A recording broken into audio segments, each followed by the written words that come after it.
Greetings citizens, this public service broadcast is brought to you by Anonymous. In the light of recent events, it is clear we, and by that we mean all of us, are suffering an attack on civil liberties at an alarming rate. Liberty is a concept of political philosophy, and identifies the condition in which an individual has the right to act according to his or her own will.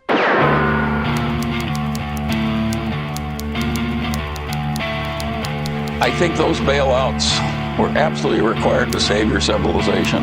Now if you talk about bailouts for everybody else, you gotta say to the people, suck it in and cope, buddy. Suck it in and cope. The global insurrection against banker occupation. People are angry and they've got their pitchforks, they've got their torches. What the governments have done to turn from a democracy into an oligarchy. And we're seeing an oligarchy and in fact a kleptocracy emerge here. The governments are not representing the interest of their constituents. Jamie Dimon said, too much is too much. Not all banks are the same. I just think that this constant refrain, bankers, bankers, bankers, is just unproductive and unfair. People should just stop doing that. You've been caught stealing money from Americans, stealing money from the globe, committing acts of financial terrorism, in bed with the terrorists. What do you mean enough is enough? Enough is not enough until you're in frickin' jail! Jail! I'm sick of Jamie Dimon. Enough is enough of Jamie Dimon. Somebody shut this guy down! Off with their heads. 1,000 demonstrators chanting "Killers in uniform" lobbed firebombs at police.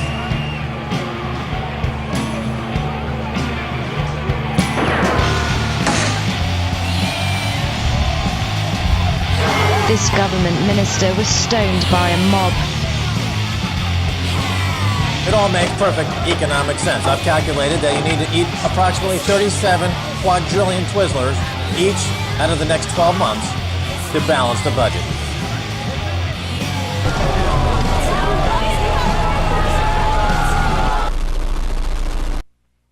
Dum dum, diddle dum dum, diddle dum dum, diddle dum dum.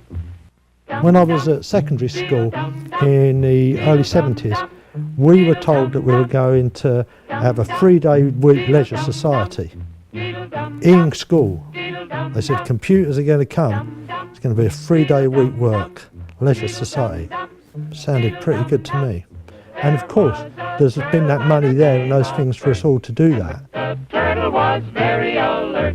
When danger threatened him, he never got hurt. He knew just what to do. Free papers are incredibly powerful means of communication. I think that's why we started Bare Bones as a free paper as well, because we wanted it as a bit of an antidote to all this, London Light doesn't exist, like Metro or the Evening Standard kind of, which are so powerful and across the board completely shit. Our show, we make the news, and then we report the news that we made. He did what we all must learn to do. You and you and you and you. Duck and cover. Even a newspaper can save you from a bad burn. I think there's a feeling that things are very bad at the moment. It's an interesting amount of bands I've interviewed in the past 6 months, from sort of British Sea Power to Zola Jesus to Cold Cave to Liars, all sort of saying quite honestly that they feel there's a sort of apocalyptic air at the moment. What is going to happen? Things feel like there's something really unpleasant around the corner, and I would say they're not mad conspiracy nuts, all these artists. They just are very troubled by the state of things, and by saying that and by discussing that in interviews, I think they're making a point. I want my money back. I'm down here drowning in your fat. You got me on my knees praying for everything you lack. I ain't afraid of you. Does the government really think they can win that war if the young people are like, fuck this? You can't beat that. You can't beat us. No, it's impossible. It's impossible. Like Public Enemy said, it takes a nation of... There's no fucking way. I got a list of demands.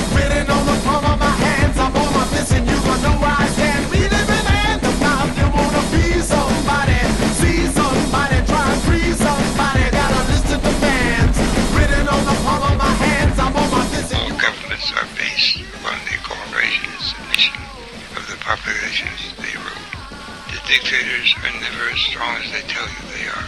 And the people are never as weak as they think they are early on. The power that banks now exert over our affairs diminishes the power of democratic government to respond to what would be the real public interest of its citizens.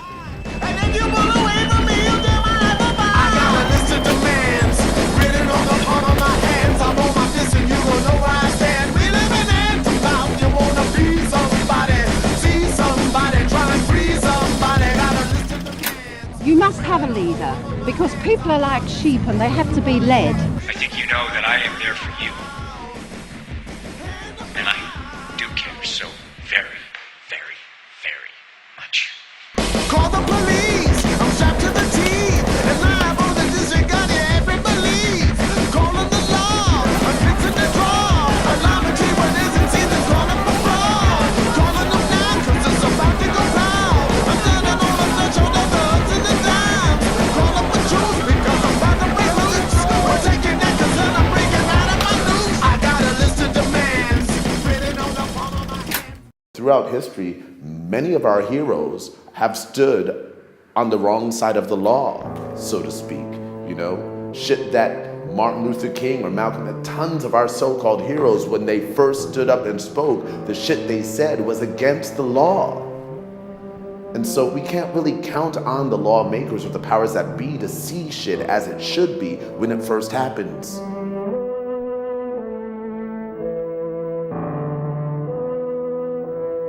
%97% of money in existence was created by banks out of nothing. Every time a bank makes a loan, it creates new money, and then charges interest on it. The banks then make securities from this debt. This is known as a derivative, and allows the banks to create even more money out of nothing.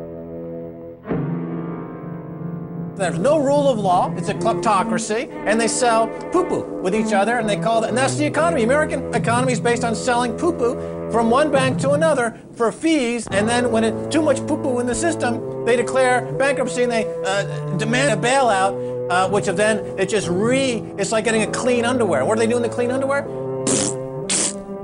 Oh, there's more American securities. There's more America. There's more American securities. Let's sell them. Let's get another $1 billion bonus.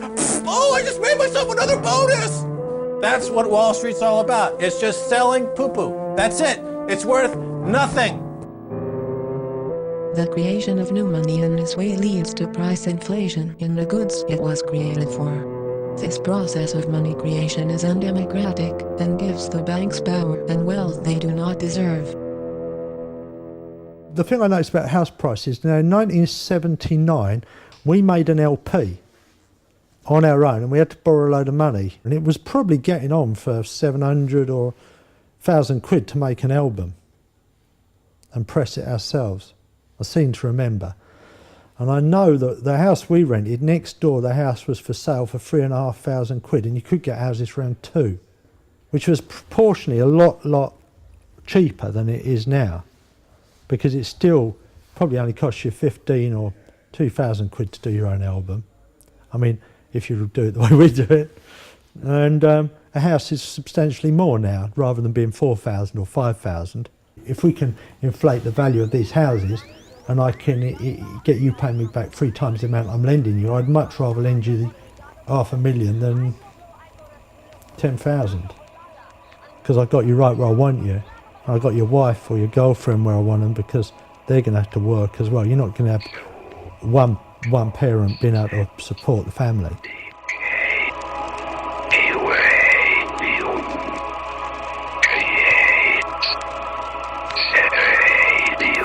The systems that are operating currently are in a state of dissolution, and that people need to become aware of that and to stop living lies, really, and start facing up to the horrible bitter truths is that for the last 30 years we've been involved in a boom and bust economy that's got us nowhere and has failed. And what we've got now is a government that no one voted for attempting to repair it.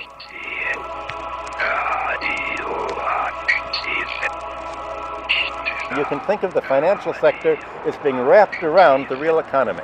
almost like a parasite, and that's why it's been called parasitic for so long. The financial sector extracts interest from the economy. The property sector extracts economic rent, as do monopolies. Now, the key thing about parasites is that it's not simply that they extract nourishment from the host. The parasite takes over the host's brain to make it think it's part of the economy, to make it think it's part of the host's own body, and in fact that it's almost like a child of the host to be protected. And that's what the financial sector has done today. The nationalisation of the banks logically doesn't follow any of the principles of free market capitalism whatsoever. It's pure hypocrisy. So what you're actually looking at is the maintenance of power.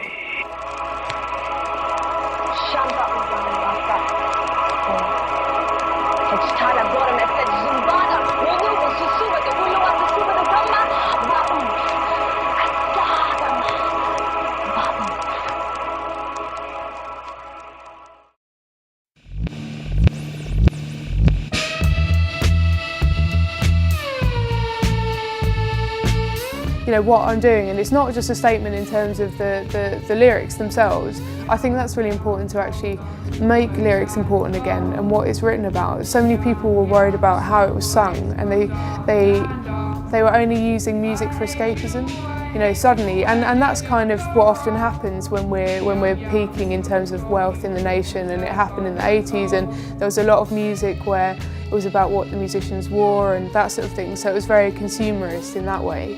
And so people forgot that you can use music as a way to express your issues with government, with society, with whatever, even if it's just talking about your own little problem. I own you, so give us a song. Young goes talking to his world on the phone. None of the parties offers a suitable form of government. They hope to organise a festival march to the City of London to demonstrate against the bankers and financiers who, they say, are the real people who control us. Western democratic governments have become puppets to corporate and banking interests, violently subjugating dissent in their own populations to maintain a corrupt and inefficient system. Technological progress has been used not to better people's lives, but to make a tiny minority extremely wealthy.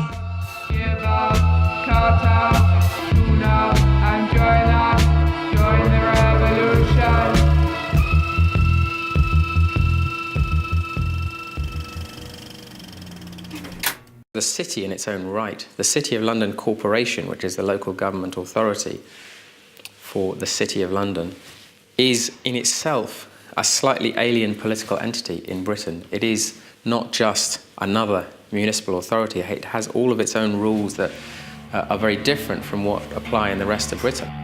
Certainly all the political parties rely on donations, and I think traditionally that's where the Conservatives have got most of their money from, is from the city. London is a tale of two cities. I mean, London has a mayor, currently Boris Johnson, and it has a Lord Mayor who's sitting in the Guildhall. There have been reformers in the past who have tried to say what we need is one government for London. We need to expand the city to cover, instead of 9,000 residents, to cover whatever the population is, 8 million or so Londoners, and you have one single London government. The Labour Party, for much of the last century, had a pledge in its manifesto to abolish the City of London Corporation and merge it into the rest of London. And Tony Blair, as part of his bid for power, he decreed that that pledge would be abolished, and he made a deal with the city, and he made a promise to reform it instead, and that reform ended up being an expansion of the corporate vote. It's a totally bizarre story, and I mean, how many people in Britain really know about this? What is Sir Tony going to do if JP Morgan goes bust? He's a surreptitiously stealing money from people kind of a sir. Well, of course, because he consults for JP Morgan at $2 million a year, and that goes back to the exit plan for the politically corrupt class. In the UK, they're allowed to walk out of Downing Street, walk across the street, and walk into JP Morgan, say, give me $2 million a year. Incoming!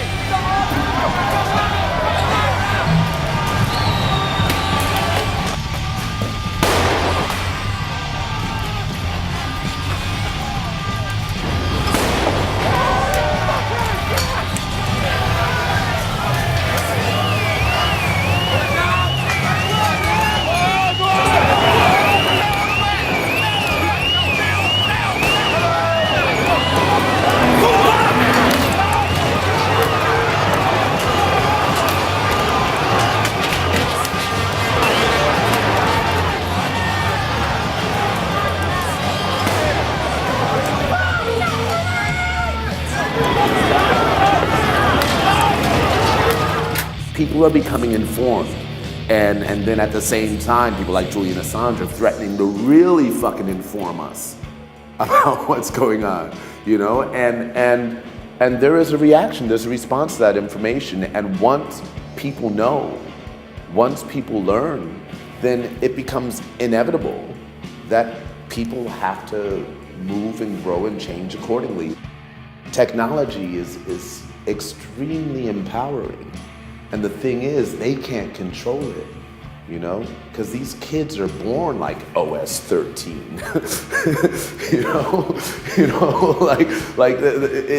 it's beyond their control. And it's always been like that. That's nothing new.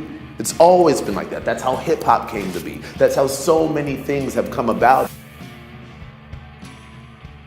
Something that's come up a lot is the fact that these cuts are supposed, they have to happen, you know, they're unhappy truth, they're necessary and they're necessary, but they'll be done fairly and everyone will be hurt just the same, which just isn't true. There's 25 billion that could be taken in by tax to cut the deficit, which isn't, either through people avoiding them through illegal means or through exploiting tax loopholes. In 2005, I think it was, Philip Green paid himself £1.2 billion, and because his business isn't held in his name but his wife's and can be channeled through lots of different offshore accounts, he escaped paying £300 million in tax.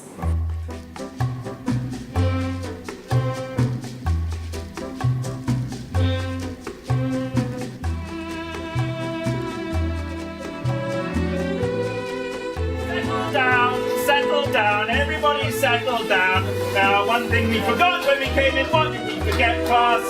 We did not take the register. So, Jenkins!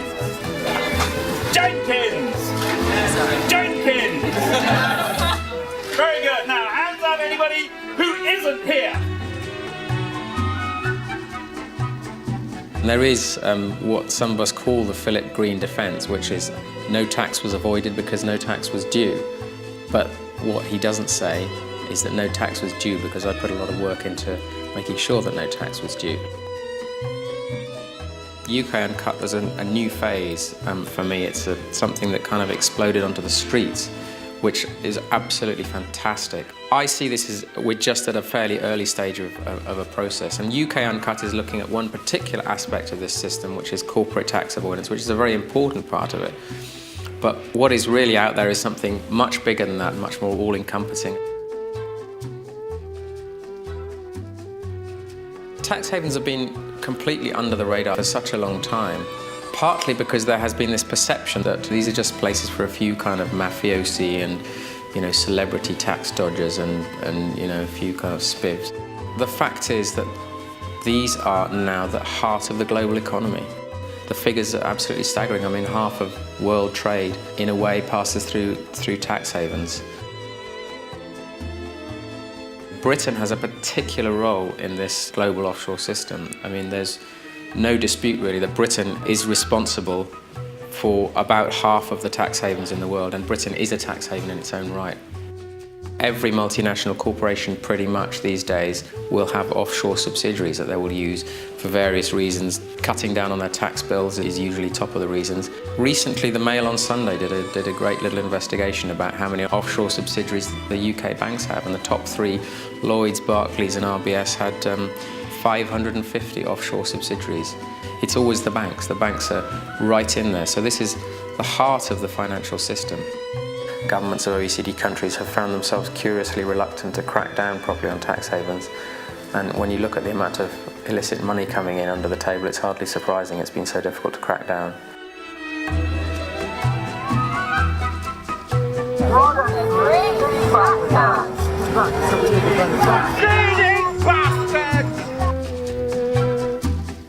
I think now that there are a lot more people talking about how rotten this system is, a lot more people are feeling uncomfortable in these jobs.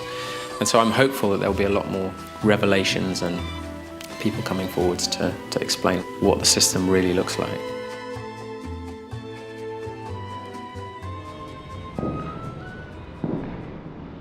Digital money which makes up 97% of the money supply, comes into circulation as the result of bank loans. When these loans are repaid, the money supply shrinks. In order to effectively maintain the illusion of growth, total bank-created debt must forever increase.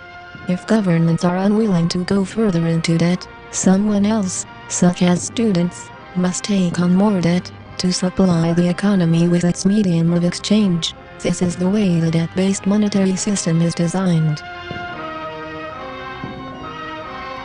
If you're leaving a university with a £30,000 or £40,000 debt, you have only one choice, and that's to get a fucking job straight away. You don't have the luxury of taking a year or two off to freak out and carry on your music project that you were doing, or to kind of to do an unpaid job that maybe in the long run is going to be a more interesting life for you. It's just, with that scale of debt, it's total control, and that's a really frightening thing. Governments are actively promoting a system which needs ever-increasing debt, while at the same time pretending that debt needs to be reduced. In fact, they are just shifting the debt burden. Banks should not have the power to create the medium of exchange.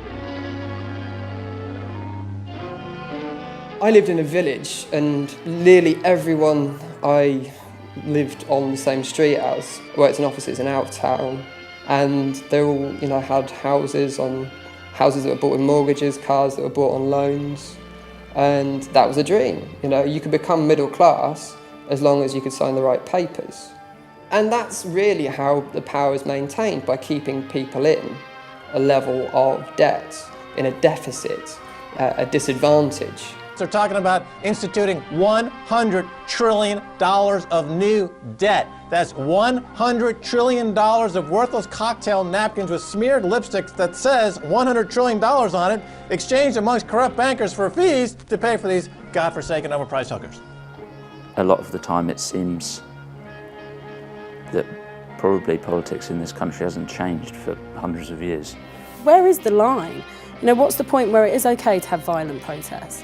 What did I watch? I watched V for Vendetta yesterday, and at the end of V for Vendetta, once they've stopped doing all the main credits, the song comes on, and at the beginning of it, it's a protest song. At the beginning of it, there's this quote where it says, "How dare you tell somebody to have non-violent protest when you're being violent towards them?" And I find that really, really interesting. I think there is a place for people to be violent. Yes, and because I went on the biggest march this country's ever had, which was against the Iraq War. And that was the point after that where I thought, fuck it. I actually feel helpless. I feel like a baby living in this country that can do nothing.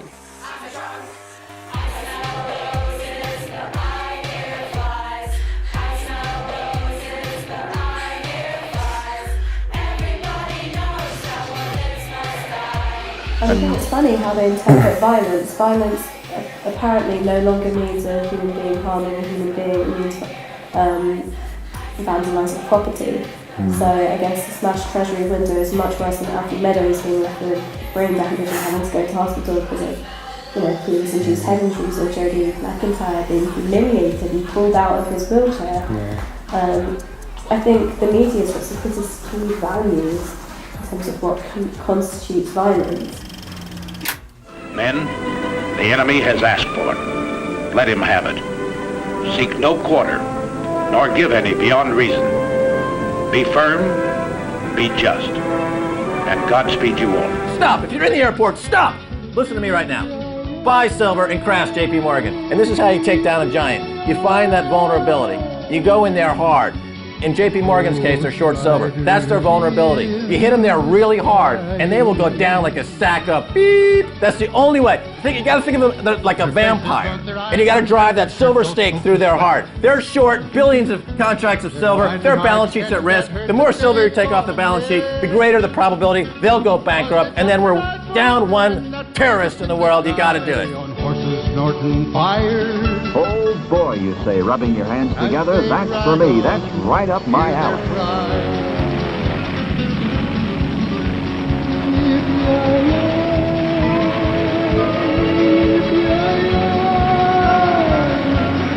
This, then, is the enemy. Primitive, murderous, and fanatical. This war machine, this empire can be beaten. But let us make no mistake, for total victory, we must make total sacrifice. Then cowboy, change your ways today, or with us you will ride.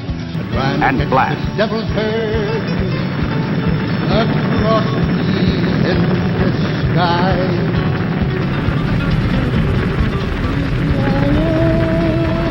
Still early in the game for Jamie Dimon. He may go the way of Jimmy Cain. Flat frickin' broke! Suck it in and go, buddy. Suck it in and go. The politicians are afraid of you, of me, of the ordinary people. They're afraid of us.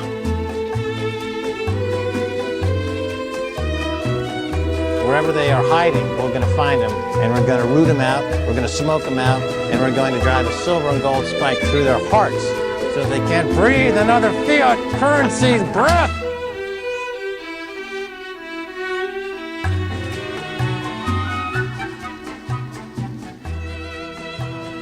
Something like 2% of the world's population have ultimate control over the money which controls my life, your life, everybody's life.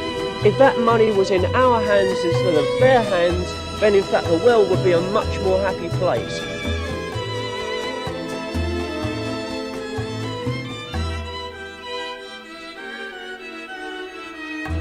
They've shut down the banks, and now they're looking for those bankers, and they're going to string them up by their thumbs, and they're going to beat them to within an inch of their life.